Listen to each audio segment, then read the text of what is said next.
আলহামদুলিল্লাহ। আমাদের এই অত্র প্রতিষ্ঠান এর নামটা হলো মাদ্রাসাতুল নূর আল ইসলামিয়া।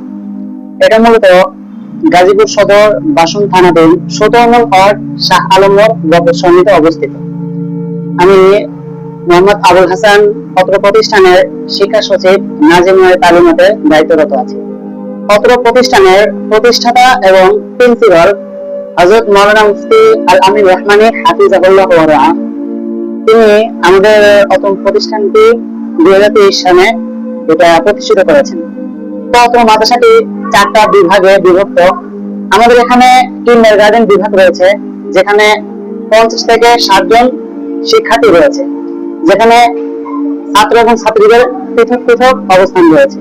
এবং এখানকার মধ্যে নাজারা বিভাগ রয়েছে, যেটাকে আমরা ৩ ভাগে বিভক্ত করি, ছোট, বড় এবং খ-নাজারা বিভাগ হিসেবে।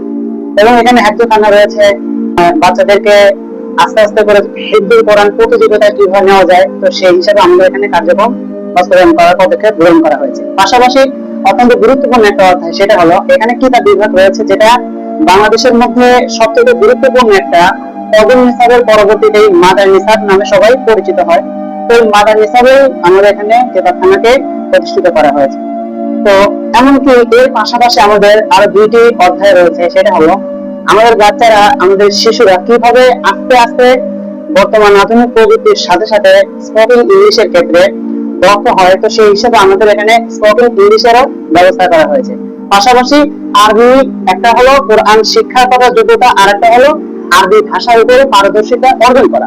তো আরবি ভাষা এর উপরে পারদর্শিতা অর্জন করার জন্য আমাদের এখানে ভিন্ন নাজারা, হেফজ এবং কিন্ডারগার্টেন প্রত্যেক বিভাগেই আমাদের আলাদা কিছু ক্লাসের ব্যবস্থা করা হয়েছে।